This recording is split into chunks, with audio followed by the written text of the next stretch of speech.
Sorry. I'm a little lagging behind. I'm going with a nice, soft, little guy. The old 9% uppercase. Oh, I decided to nice little guy. hold on. One of these kids is doing his own thing. I think I see a dark beer. Yes. I'm coming out with the Allagash. One of my favorite hoppy dark ales. Always solid. Always works nice. About 6%, little 6.66. I think they do for the evil aspect of it. It's always pretty cool. And I too am 6.66. So. All right, Paul, why don't you tell us what you're drinking there again? You said Allagash? So I'm drinking Allagash Haunted House. It's this seasonal hoppy dark ale. A hoppy dark ale. Yeah, it's like I said, it's coming in around 6.66% for obvious reasons. It's nice. It's got that malty finish, but just enough bitter bite to the hop to like really keep the beer alive. It's one of my favorites. Now, you like dark ales in particular, or just that one? This is the season. This is like coming into the fall season. This is the beer season. Like anybody can do the Haysboro stuff, but this is the season. Love it. Well, guys, welcome to the Pints and Profits Show. I am Dennis, the Free King Flipper. I'm here with a special guest and my co-host. What's up, guys? Sky here at Fisher Flips. Welcome back. We took a week off, but we're glad to have Paul on the show this week. It's going to be a good show. Hope you guys are ready. You guys. Paul, where can the viewers find you? Your social? Yeah, on social media at I'll drink to that 157. That's on Instagram. I try to do daily beer reviews. I've moved on to doing other things like coffee reviews. Anything that actually I put into my face, I usually try to put onto the. And I'm starting in the infancy of starting a podcast called the So Uncle Brian podcast. I think we can, if we have time later, I can explain the name, but we're trying to go live with that within the next few weeks. Cool. All right. What are you drinking over there, Scott? Yeah, so my daughter went to Provincetown last week, and she went to the Provincetown Brewing Company and got me, the Bearded Mistress. So okay, she got me a 4-pack. It's a 5.5%, so it's really light. As you can see, it's not too bad. Oh, nice. But let me share. Can you see them sharing us here? So this is what it is here. Just a smooth, pale ale. Something you can take to the beach. Nice and light. So yeah, it's not bad. Looks like oh wow, they do a couple of different hops in there. Some mosaic.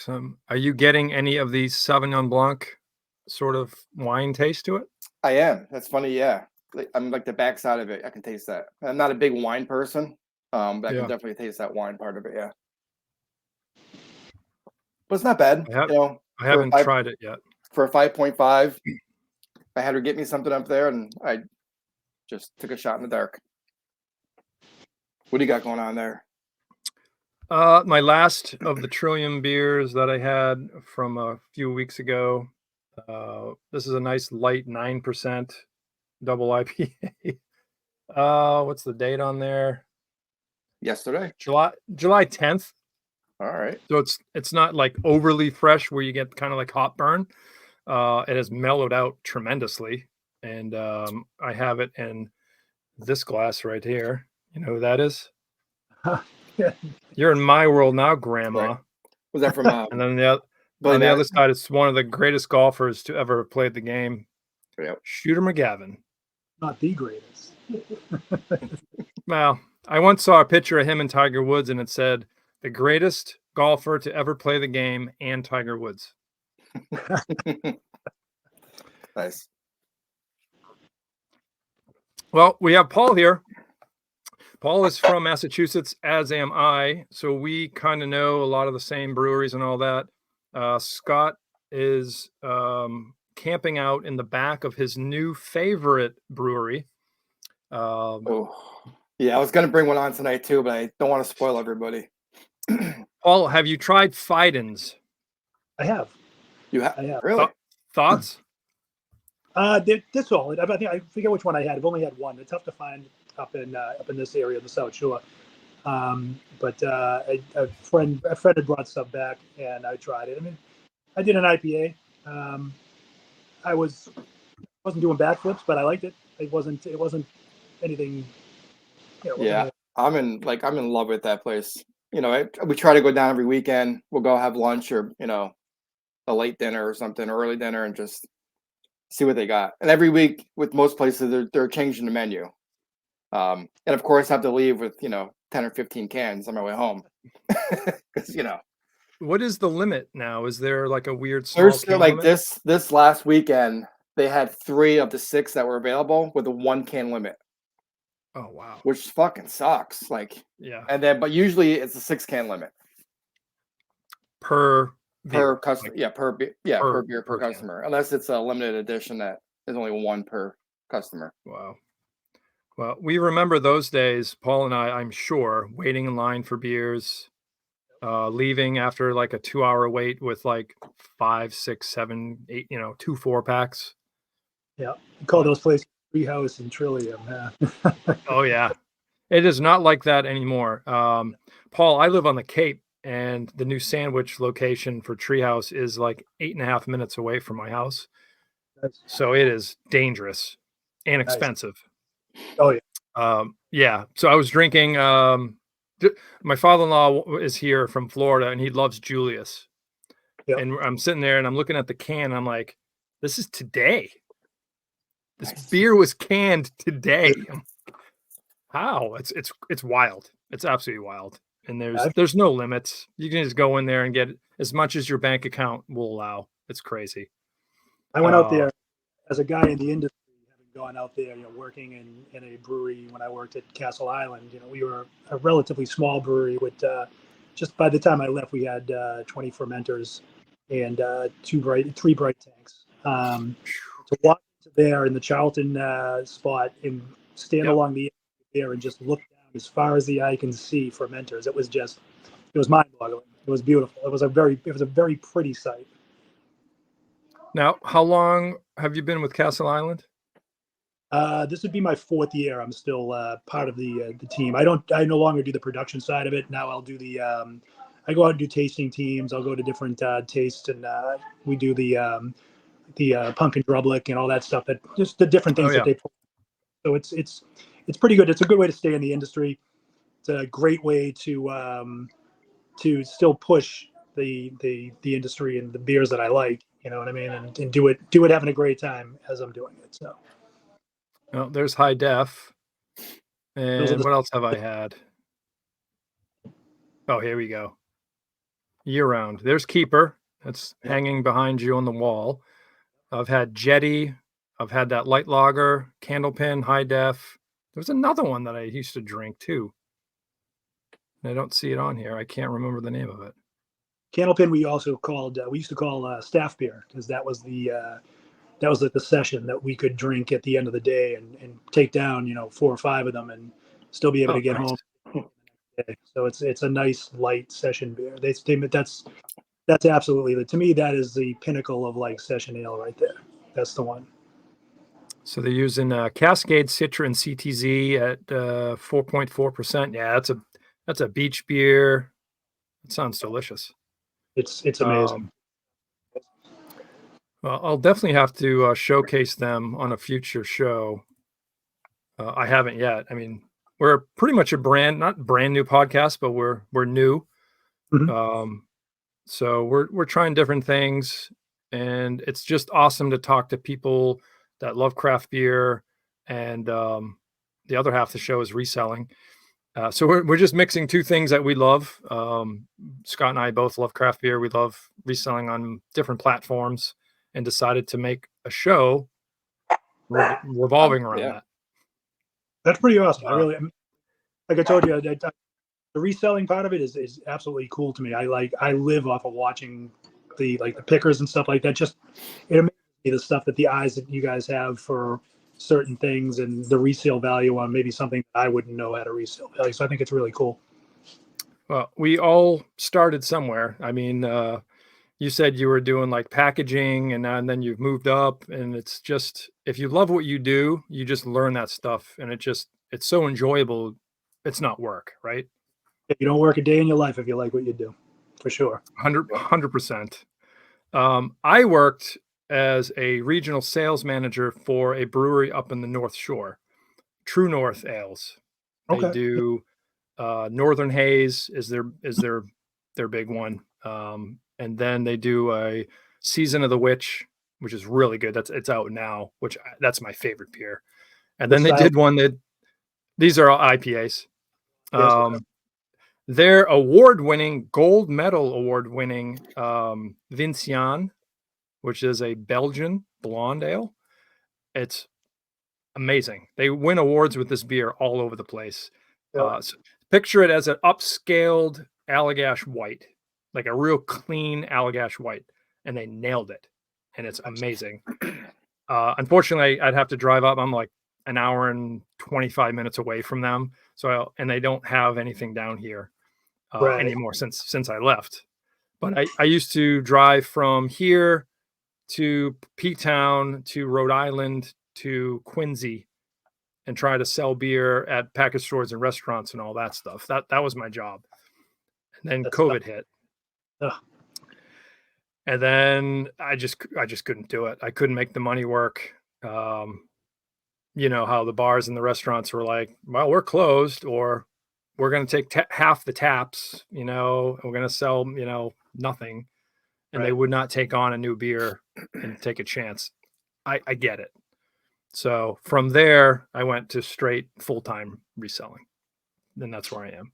But I still love craft beer, and I still really want to be a part of the community and the culture and just that whole thing. That's what makes it great. Like, what's your favorite part of the craft beer community? Just like you said, community, really. It's I mean, this kind of sounds maybe cliche, but like it's when you go to these events and you're working a table at one of the events and you're working with 20, 25 other breweries, and there isn't, I never felt like there was a competition. You know what I mean? It wasn't like, hey, I'm better, don't try their beer. It's like, oh, you don't like this style of beer? Well, they have a style of beer that you might like. You celebrate the entire industry. And to me, that was like, I've never worked in an industry in my life that, you didn't step on a neck to go up to try to make yourself better. Yeah. This industry, it's like you just celebrate everybody, because you know what? At the end of the day, if they're drinking beer, your industry is doing okay, and that's what I love the community. What about you, Scott? Do you have any? Yeah, so Paul, as you can tell, Dennis is like the beer expert for our podcast. So I just I'm not an expert. Well, yeah, but compared to me, so I just started getting into like the craft beer maybe within the last 6 months. I never liked craft beer at all before, and it wasn't until like I was at Treehouse with Dennis one time, and I'm like, oh, let's just try it. And then ever since then, I'm like, I fell in love with it. So I lean on him a lot for advice of what terminology is and all that. So I'm not super like experienced with the terminology and the hops and all that. I just do know that I love drinking it and it tastes good. But yeah, so one of my pet peeves, I would think, like when I go to a beverage center or a package store, like you say, is I'm noticing like a lot of the cans are expired. And it's so friggin' annoying. And I'll go to like the owner, I'm like, dude, this is from like 2023. Like, why do you even have this on the shelves anymore? And he's like, oh, you're the only one who looks at the dates, this and that. I'm like, you gotta get this fixed. And like, I'm slowly getting away from going there because most of his stuff's expired. Yeah, especially the IPAs. They definitely have a very short shelf life. You get into more of, I don't know, barrel-aged stuff, stouts and lagers, especially. It's not a and the thing is, he has a really good selection too. And it's just so frustrating when I walk in and I'm like, oh, and I can't get nothing. My thoughts on that are there's just so many. There's just so many choices for the consumer. It's very hard for one to keep your product in the cooler. right? That's what everybody wants. Yeah. I want in the cooler, and I don't want down here. I want right at eye level. Yeah. Very competitive for that. And there's just way too many choices. How many times are you going to go in there and buy the exact same beer every single week? Right. Not many people are. Yeah. They're going to try this, try that, try this, and then one 4-pack is gone out of the case, and there's still the rest of them sitting there week after week after week. I don't know. Paul, what do you think? Yeah, I mean, I find that it's a saturated industry, and it's it is tough because I do find that there's again, I'm not on the purchasing side of it, but I imagine there's a certain amount you have to buy to bring the beer in. So you buy whatever, a case, 2 cases, however it goes. I know at the liquor store down the street from my house, if they get the Alchemist in, if they get the Heady Topper in, it's gone in minutes. But I've still seen even some Castle Island beers that I've done the date check on, and I'm like you, I do the date checks because if there's a beer, I'm like, oh wow, they have this back again, and I didn't hear that the company was actually doing it again. I look in the bottom, and it's like, oh, okay, well, I almost got gone. 15, So it's a heavy saturation, but when you think about it, it's there's not a lot of difference in the saturation. You name the different names, but again, double dry hop this, and you can only do a beer so many times before you just repeating yourself, changing the label. Yeah, that's my private joke with the Treehouse Trillium guys. They're like, guys, we could just tear this off, put the same thing in there, change the label, and they'll buy it. Mm-hmm. Yeah, I'm guilty. I probably will. And I'll be like, dude, this is so much better than the other one. It's the same beer. I can really taste I don't know. They're selling hype, right? It just comes in a 16-ounce can. Yep. That's it. I mean, it's all about marketing. I mean, I will buy anything that you will. She wants to jump in. I'll buy anything that if the label is cool, I'll buy that. And it's the funny thing. I remember before I got heavily into craft stuff, it was every time I bought a really cool label, it was always a double. And I was like, you buy it on a Friday night and expect to be able to drink all 4. Then you're like, man, like drink 1, and you're like, all right, this should be it. They made the best labels on like the highest alcohol beers, and that always bummed me out because I was definitely a label junkie when I first got into it. I would just love the artwork, I loved all that stuff, and to me it was like that just did it for me. And then when I'd buy it, I'd reread it, and I'd be like, oh wait a minute, I can't believe these. So. Yep. I do the same thing right now. He's I don't know which way I should point. Behind his right side, he's taken the labels off, and he's gonna cover my entire wall. Yeah. How about a game? Convinced of that yet? My wife will not be convinced of that just yet. Yeah, my fridge is filled, and it's the one that's in our kitchen, and she's not happy with it. Well, this is just my eBay shipping room. So I'm just using that entire wall for my shipping, and it's the podcast room. So we don't have any kids in the house, so a couple extra bedrooms. So it's a little bit different. This is my eBay supply storage room. So that's everything you can see over here that's all eBay stuff that's listed, just hasn't sold yet.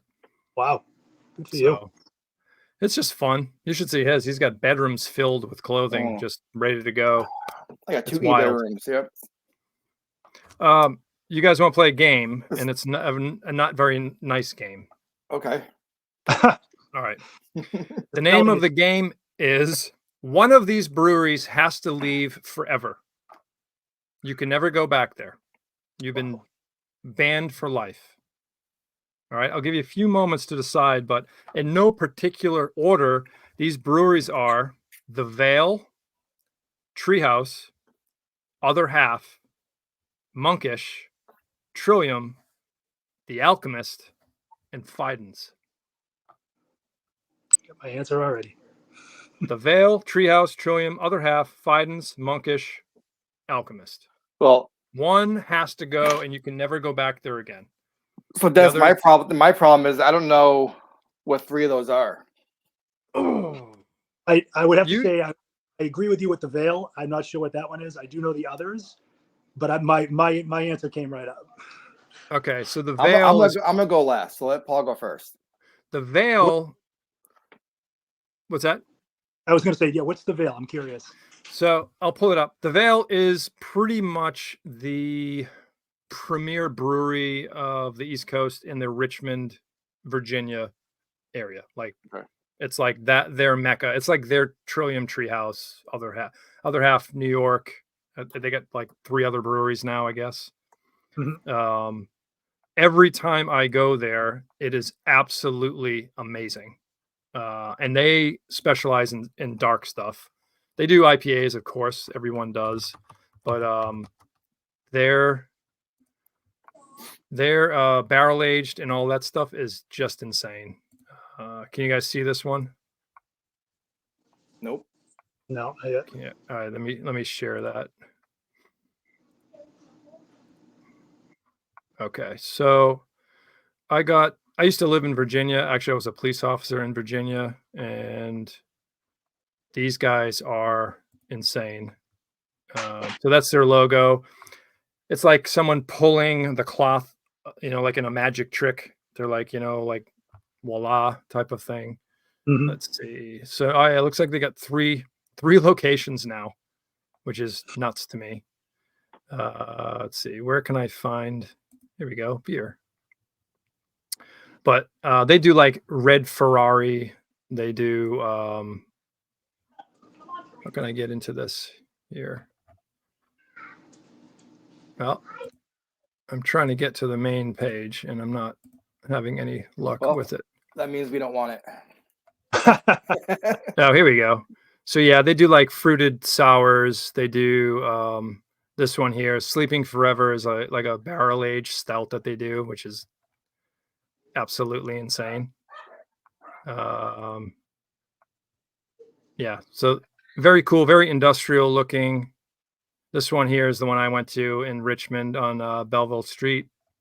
So here you go. Dark stouts, 13%. Wild fermented stuff. Here's all your cans, your hoppies, your dark stouts. Real weird, like sort of flavors in there. Very high alcohol. Here's your fruited sours. Oh wow, look at they're actually doing a collaboration with Other Half, Trillium. Wow. Wow, Oh, dude, wow. that is nuts. More fruited sours and all that. So ciders. Do you think that they have mostly fruited sours though? Like is that their go-to? They do a ton of sours and a ton of dark beer. Okay. This is probably the only beer I've had out of all of these right here is this Dirt Nap 8.8. Crazy, really crazy. But these are only on draft right now. But it's like I said, it's premier brewery. So anyway, you have that one to choose from, which you guys don't know much about, which is fine. But Trillium, Treehouse, Other Half, Fidens, Monkish, Alchemist, and the Veil. Paul, you're up. I'm getting rid of Trillium. Oh, and here's why. I think you just killed him. I thought I would have killed you. Yeah, so I was. Oh God, it was right, just like right in the heart. I thought it was heartburn. Shit. Go ahead. I'll listen I'll listen to why. You're not going to be the same. So hold on, let me just burn this thing. I'll just throw this away. What Trillium I'm sorry. started, that they were so, they were in the smaller venue out in Canton.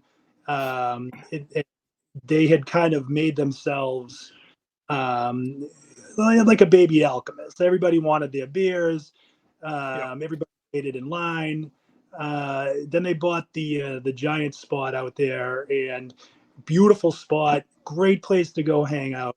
But to me, their beers, like I said earlier, their beers are basically a saturated industry of IPAs and all that other stuff. Yeah.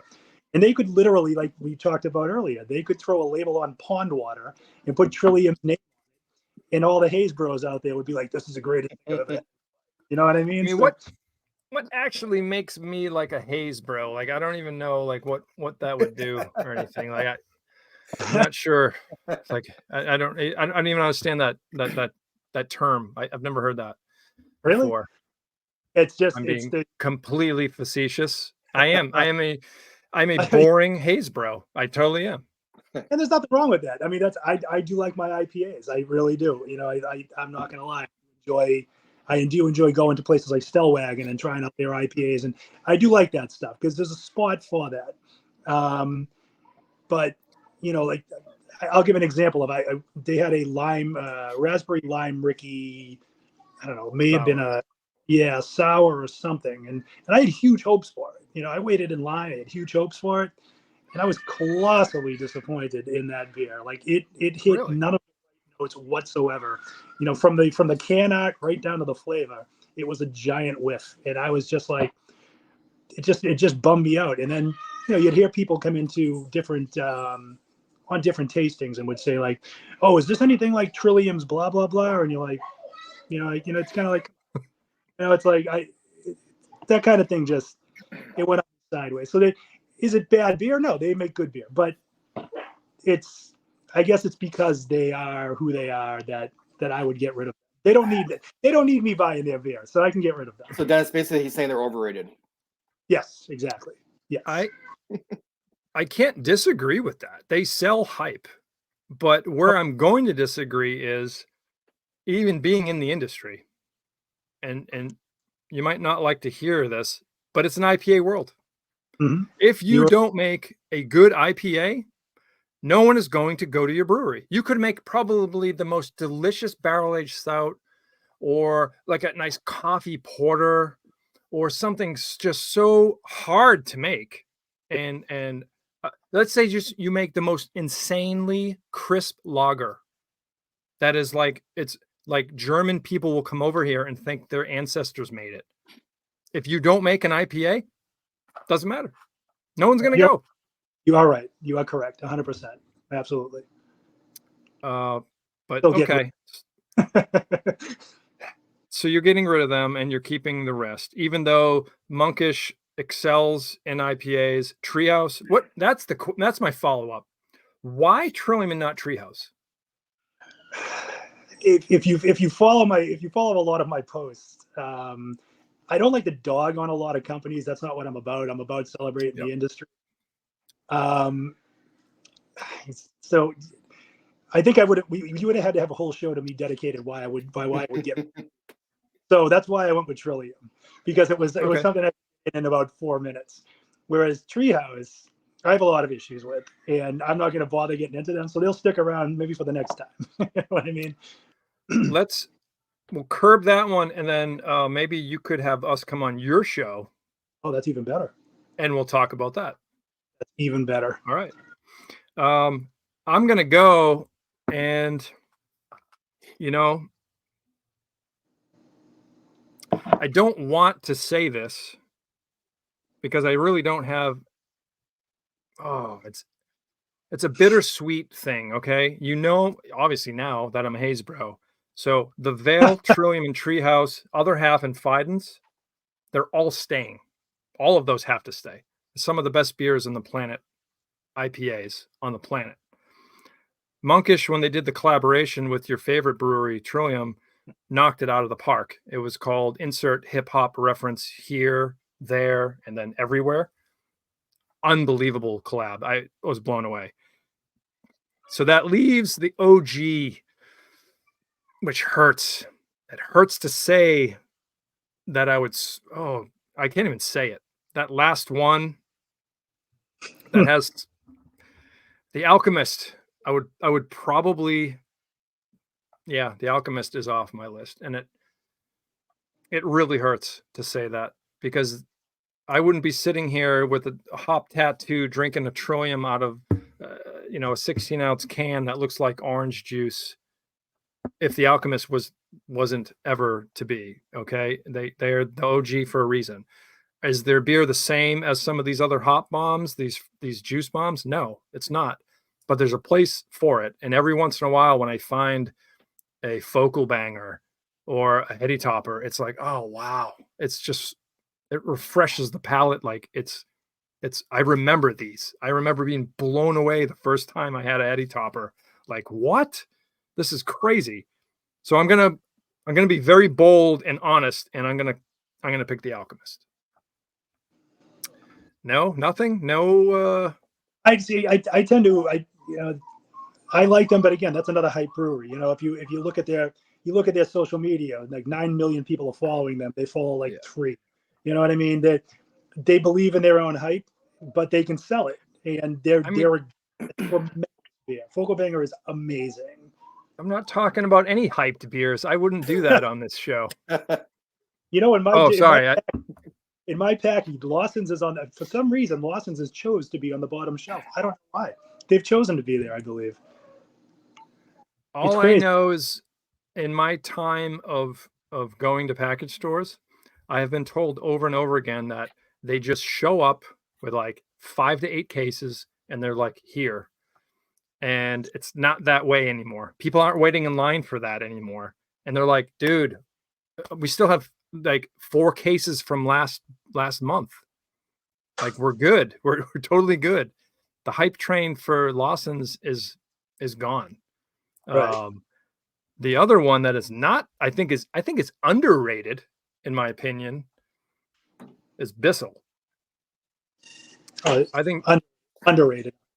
I think they're way underrated. They put out an amazing product. So consistent every single time. It's amazing stuff. I was going to drink one of these after this one, so that they're just sitting here. Sorry. Anyway, Scott, you're up. One of these breweries has to go. So I can't even like compare myself to you guys because I know fucking nothing. I mean, listening to you guys back and forth is like just a lesson in itself. So we're gonna enjoy this, I think. Oh yeah. So I don't know. So like I said, I've never heard of Vale. I know other half is based out of Brooklyn. I'm just have to go with Vale because I don't know. They deal with sours and darks, which I don't like. So I gotta pick something, but I can't yet. You don't like them yet. But I can't go on a whole narrative like you guys did because you guys you guys are on a different level than I am. So I'm just listening to you guys and taking it all in. So just because of the unfamiliar with because you said they have a lot of sours, a lot of darks, and I don't like sours. Dude, 13% barrel aged stouts. It's a sipper in front of a fire. Oh my god. Yeah. Amazing. You'll love it. You'll absolutely love it. Yeah, sure. Bourbon barrels. And you're like, wow, it's got like an awesome sweetness to it. Wow, what is that? I don't know. It's wild. Brings me up to what we were saying with overly hyped and underrated beers. My son is in college, okay? He sees me drinking craft beer all the time. He has tried some of this. He's just like, absolutely not. As I've said before in some other podcasts, I was a police officer. I worked in higher ed. And whenever we're out and about patrolling, we never see this. Ever. 2 reasons why, okay? One, it's way expensive. This is $5. Yeah, they can't afford that. Okay. College kids are not going to do that. Even if it's 9% like this, not going to do it. 8% in a 16-ounce can. You would think they would want it. No.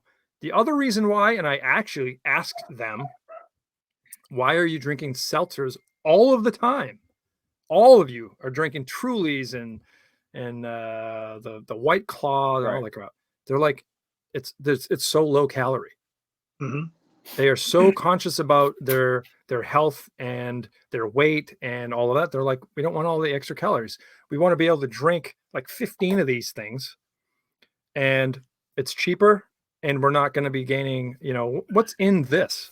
Probably 300 to 400 calories. Probably, yeah. Right. Double IPA, 9%. Yep. They're not going to do that.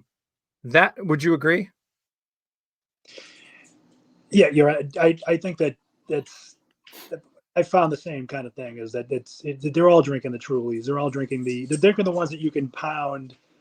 Yeah. 4, 5, 6 of them still kind of function, but yeah, you can also get a 12-pack or 15-pack, and you're going to get that for $18 rather than 4 beers for $18. What do you? And then the other thing I find is you're not, when you get, especially in a college atmosphere, your case of beer is not your case of beer. It's everybody's case of beer. So your 4-pack of beer is going to be everybody's 4-pack of beer. So, and if I'm spending $20 on a 4-pack of beer, there's going to be a fight. So, Yeah, I'm not sharing. I think also, Dennis, is like, so let's take Happy Dad, for example. Happy Dad, I think the owners of Happy Dad have a podcast, and they're big on social media. I forget what the name of the people in the comments will know, the younger kids, but Happy Dad is owned by a big podcast company and a lot of promotions. I think a lot of college kids see the podcast, see the hat, see the Happy Dad, and they're like, oh, let's just drink Happy Dad because it's all over the place. That's great marketing. Yeah. I don't know. I let me pose the question, and we'll go around the horn here. Do you think that craft beer is dying? Yes or no? And if so, yes, no, why, or why not? You want to go last, Scott, or you want? I'll go first. So I'm seeing a lot of news articles, like especially here in New York, that a lot of breweries are closing down. And I think, like Paul mentioned, because it's so oversaturated, like everybody's doing it. Unless you have like an amazing beer, a nice location, no one's going to go there. I know locally here, there's 3 or 4 that have closed down within the past 6 months, and they were good locations. So I don't think it's dying, because I think that industry is growing, but I think it's growing too fast, and some of the people are getting pushed out. So if you said 3 have closed in the last 6 months to a year, why do you think that is? Because places like Fiden's is popping up. They just opened up their store in Albany. There's Druthers, which is in Albany, Saratoga. They're opening multiple locations. I think some of these locations that are opening up multiple locations are pushing out the smaller breweries. Okay. And it's all hype. They're blasting on social media. They're all over the place. And good marketing versus bad marketing could be. Like, there's a reason I sell hype and you don't. There's a reason they're closing down. I know. I just don't know what it is. No one's going. Like, why though? So, for perfect example, we're at Fiden's over the weekend, and on Broadway, where Fiden's is, there was probably 5 or 6 more breweries, pubs, restaurants. We drove past a few locations, and there was nobody there. 3:00 in the afternoon. Then you go across the street, look at Druthers or Fiden's, and it's packed. It's the name and it's the hype, I think. Hype. Paul, your thoughts? Yeah, I would agree with that. I don't think the industry is dying at all. I mean, everything else comes in circles. Beer comes and goes, and it ebbs and flows, and eventually you're going to catch on to the next big popular thing. You got NAs, you got hop water now, you got all those cocktails, mocktails, whatever the heck it is. So there's a whole bunch of stuff now that they're saturating with, because people are on that healthy side of life now, where I don't want to do too much drinking, I don't want to do too much of this, that, or the other. But there's 2 industries in this world that'll always stay together. You got to die so the funeral industry stays open, and you got to drink, because you know what? At the end of the day, not to sound crass, but at the end of the day, alcohol does solve a lot of problems. You know what I mean? I'll drink to that. Right. I'm telling you, it's so I think that if you can wait out the storm, and a lot of breweries can't, because a lot of breweries depend on, and either they're not willing to move on what they're making, or they just they're depending on what they had, and then they don't know how to switch it.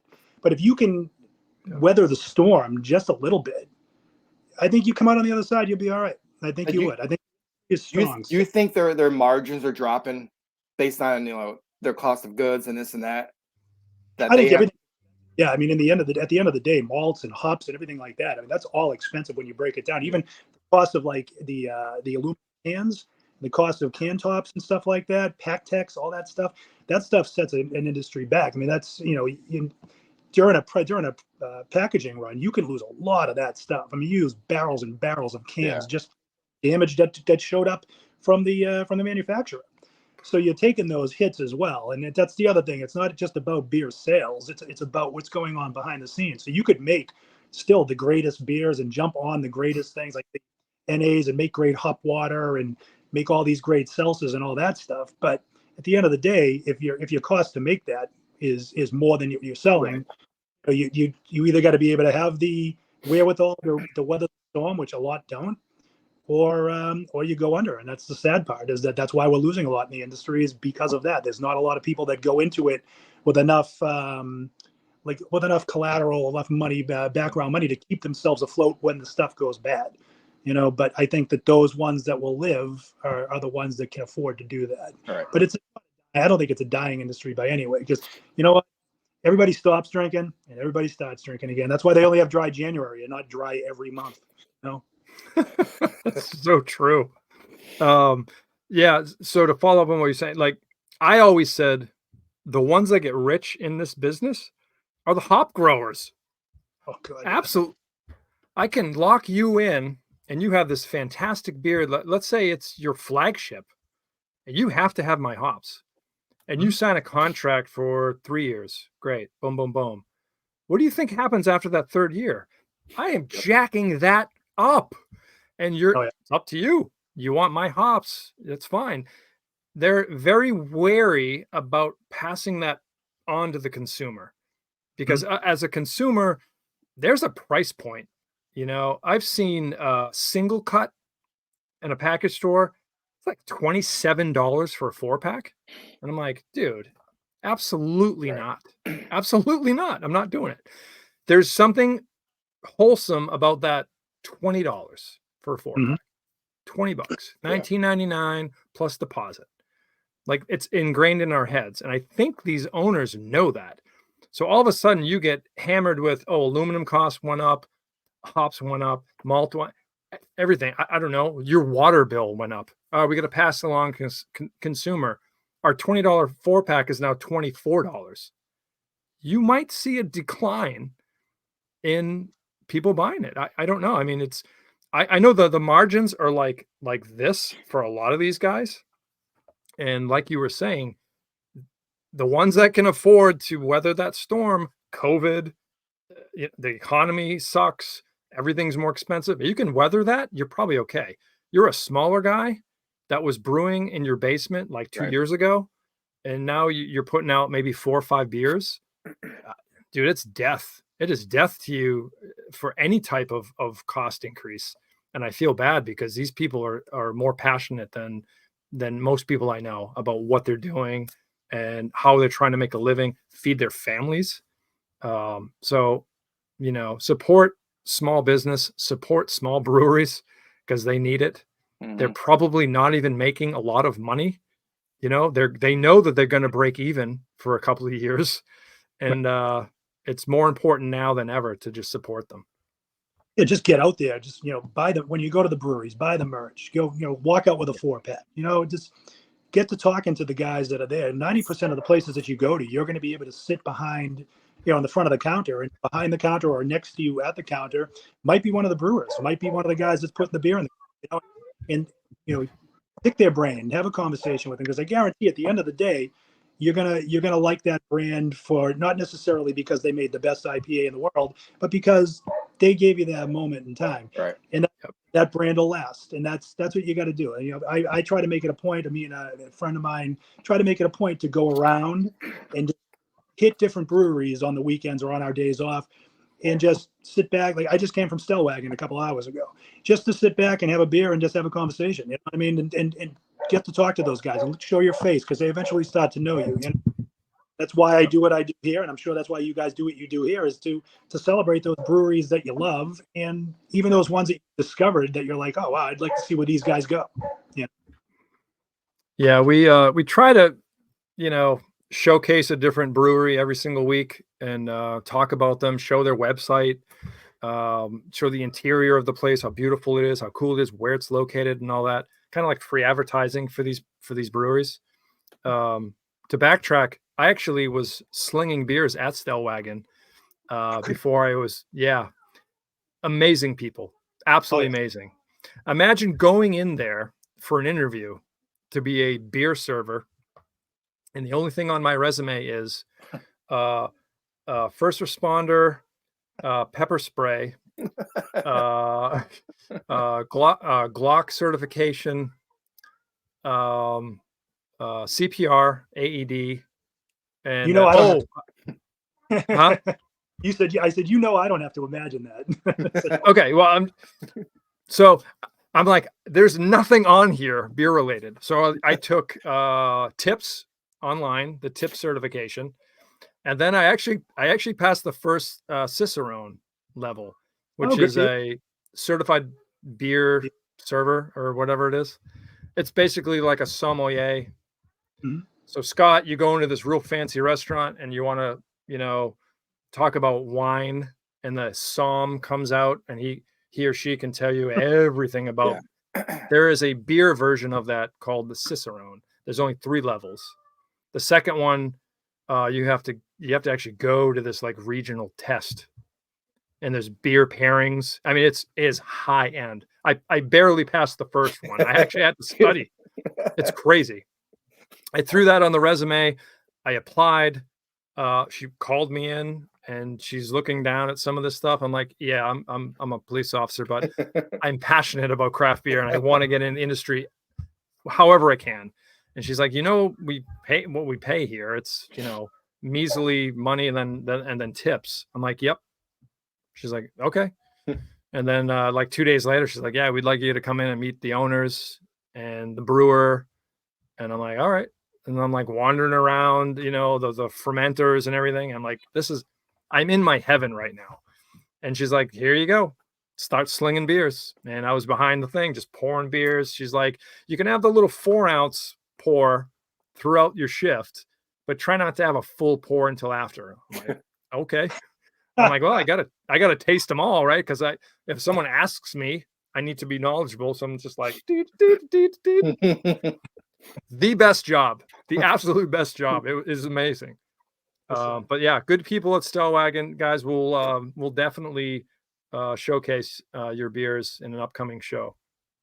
What did you have there? Do you remember what you drank? The Sabiki I just had. They just released that. I heard about this. Yeah, it's nice. It's a really nice. It's a haze, but it's got like a West Coast bitter to it, which is kind of nice. Wow. So it's really, really good. And then I did the Summer People, Summer Not. It's like the antithesis to the Cape Cod Traffic, and it's equally as good. To me, they don't do a lot wrong. They're a really good brewery. They're really good people. They don't do a whole lot wrong, I'll tell you. So. Agreed. And I haven't been by there in a while, but they redid the back with a fire pit, and yeah, it's supposed to be phenomenal. Yeah, it's really good. Really nice. Are they right in Boston? Is that where they are? No. Marshfield. Marshfield? Marsh Vegas, kid. When you come to visit me, Scott, I'm just writing it down. So I'm looking it up. You don't go Route 3, right? You go the No, Pike? I go to 495. Yeah. Oh, all right. So you won't. Yeah, it's north of Plymouth. Okay. So it's going that way. Great little spot. Really is. It's awesome. I don't think they brew a bad beer there. Their dark stuff's good too. I haven't had one bad one yet. Yeah.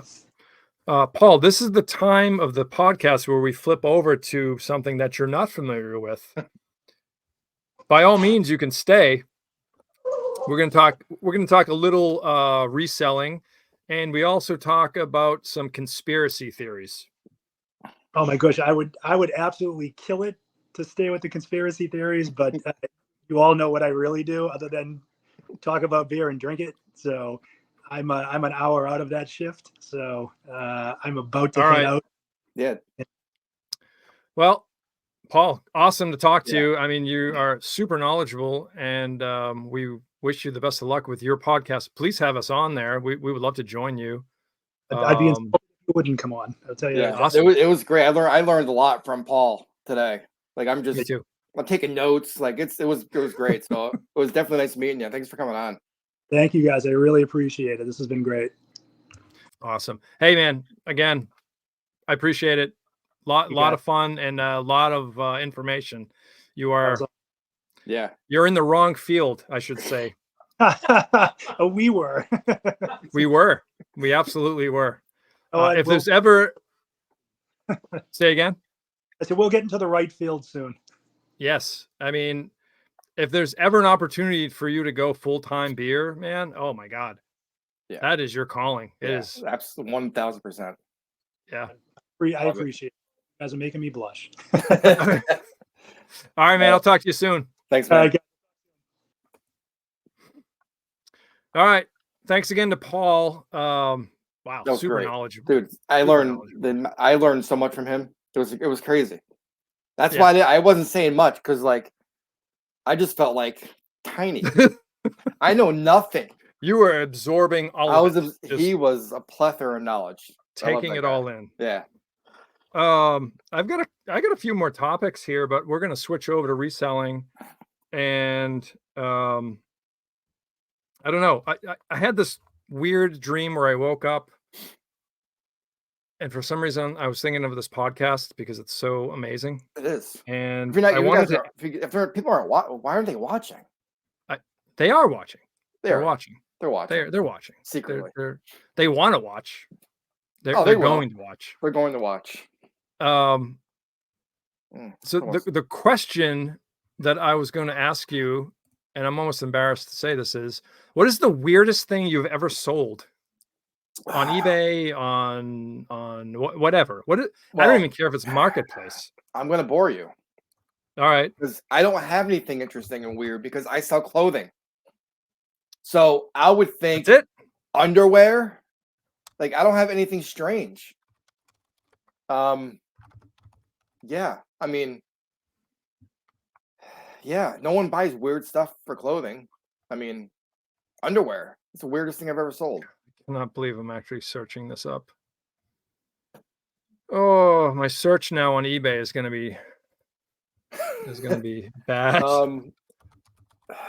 I'm going to try to keep it PG. Yeah, I know you're going to I know some things that you sold, and I'm waiting for you to say what it was because I know something weird that you sold. That's gonna. Dude, I can't even find it on here, and I honestly forget what the name of it was. I know what I know you sold. That's weird, but I'm in the dark area of eBay right now. You are, and I'm going to leave that, and that's going to be permanently in my search history now. Thank you. I guess I will go first. Well, yeah, I have nothing. I'm underwear. Man, the weirdest thing I've ever sold, other than breast pumps, they sell. That's a bolo. Okay, is it Modella? Some brand name. Yeah. You can look it up. I found this weird black box about this big. Okay, and I'm like, oh, this looks expensive. It's heavy, and I open it up, and there's this like phallic shaped plastic thing with a metal tip on it. I know where you're going. I know where you're going with it. I'm like, what? I know where you're going. What is this? So there's a brand name on it, and I honestly can't remember. I mean, I looked it up, and it popped up on eBay, and it was like $350. I'm like, what? This was literally for like erectile dysfunction. Yep. Where you would set this timer thing and you'd hold it down and you'd like I don't even. It's bizarre. It's bizarre, but they sell. And guess what? I fucking sold it. I got $299.99 plus shipping for a penis pump. Yes. Yeah. You know what? Here's the crazy part. Okay, 1, it was in a free pile. 2, it was not brand new and sealed. It was used. I don't know. You sold the used? Did you put gloves on? Yes. Yep. I saw that, dude. I'm like, what? That's crazy. One, who buys it, and 2, it's used. It's used. When you told me that question today, I knew exactly what you're going to say. I know you. I just know you, and I knew you knew my weirdest thing. Yeah, I knew. You knew my. I knew. Dude, I will sell anything. Anything. Anything. Erotica books. Hell yes. You want to put a coffee table book, nude art book? We've said this before. Yes. Anything that is sexual. You can't sell adult toys on eBay, but anything that's erotica will sell 100% of the time. I'm drinking Subby. Oh, nice. I'm on my Bissell second. Brothers, bro. They have an awesome podcast, by the way. See the B? Bissell Brothers Brewing. Oh, nice. BBB. Sick logo. It's I don't know if that's their flagship. 6.6% IPA. Not super haze, but definitely unfiltered. Yeah. The more I'm drinking this Bearded Mistress, that was the Savant, that wine, you can taste on the backside. Yeah. It's not bad though. I'm on my second. I like it. I think that's It's only what it 5.7. is. Shit, I can have 3 of these tonight and be fine. Yeah. Oh, this was an awesome question. Awesome question. And I don't even know my answer yet. What is one item that you would like to have 100 of to resell? I'm going to show you. Let me see if I can do this. Hang on a second. I haven't even thought of this yet. All right, ready? I mean, it's cliched that what I'm going to say. Like, yeah, no shit. But all right, is this up? What is that? Oh, so damn. these are Laura Piana sweaters. I've found 2 of these ever. What? They're averaging anywhere between 3 to. These are cashmere wool sweaters, men's sweaters. Yeah. Look at the prices on these sold. That's used. $4.99. These are used. $900, $825, $430. That's a base. This $430 is a basic sweatshirt. $375. Who is Laura So Laura Piana. Look at these. Like, it's insane, dude. These prices are ridiculous. $1,000. Look at that one. $1,080 for a vest or a blazer. Oh, I'm gonna find one of these now. So let's stop sharing that. So Wow. I found Laura Piana twice. I found a cashmere vest at a Goodwill. And I found a pair of, maybe I found a vest, a sweater, and a pair of jeans. Like all together. Yeah. I sold the jeans for $100. It was missing all the buttons. They had no buttons on the pants. $100. I sold the vest for $525. Another sweater for $6 something. So if you can find Laura Piana, LORO, and then P like piano but with an A, dude, yeah. I will pay up for that. If they're asking $50 for a sweater, I'm buying it. Wow. And it's one of those brands that like it's Italian, I'm guessing. It's an Italian made, yeah. So it's not one of those brands that are secretive, but it's not a brand that like everybody knows. But I'm also not afraid to share it as a bolo because it's super hard to find. Good luck finding it. I just happen to find them all in one Goodwill, all at once, because this guy probably just dumped it all. So yeah, if I can find that all day, I'm quitting my day job. I haven't even. I mean, I'm cliched, dude. I mean, I'm gonna go with like, sealed Nintendo games, sealed G.I. Joe figures, and the sealed Star Wars 1977 in the back. That's me, and I get 100 of them. Yeah, okay, that's fine. That's the original Millennium Falcon in the box, sealed. 100 of those. Okay, and that's one of those things. Like, if you could go like the USS Flag, sealed in a box. We could do a segment maybe next show about like let's travel back into childhood. And what do you keep? All the things that you want. All of those things. Oh, I don't have many. I have a great let's table this, but I have a great story about remember Tom who has all the clothing? Yes. My friend Tom. Well, Tom's mother, as we discussed, was a hoarder. Well, his basement a collector full of, and I'll share it next time. A collector. And I guarantee all that's still in the basement. You just got to flash a little money, and then they come out of the woodwork. No, I don't know, and I'm not in touch with Tom anymore, so it's unfortunate. Well, the sad part is I haven't even listed today. I haven't either. Have you? I haven't either. So my wife, she does all the listings during the day while I'm at work. I'll take the photos, I'll send them to her. Yeah. And she does the listings for me. She doesn't get paid. She gets paid. I take her Really? to lunch. Yeah, I take her out to dinner No. and stuff. All right. So she does the listings. She puts them in drafts. I look them over, make sure everything's good. I launch them. So that's all I have to do tonight. But I still have to take photos for her tomorrow to list. Do you list every day? No. Oh. The reason why I You're asked getting stabbed all day today. I know, but are you complaining about slow sales, perhaps? I do at times, yeah. What are you getting at? You're not listing every day. What is Dennis getting at? Could it be? It is. Oh, That's a conspiracy, my friends. the You have to tinfoil list hat. every single day. But, you know, Every single day. I am protected. you guys thought for you guys who stayed this long, we're going over a Yes. little bit. We have the tinfoil hat. Tales from the Tinfoil Hat Love it. continue. And Scott says, am I right? It doesn't matter if you list every day. Doesn't matter. I see that's completely false. All right. The So conspiracy is, do you have to list every single day for the algorithm to reward you? Yes or no? you go first. Yes. Yeah. You absolutely have to list every single day, because if you don't, eBay forgets about you.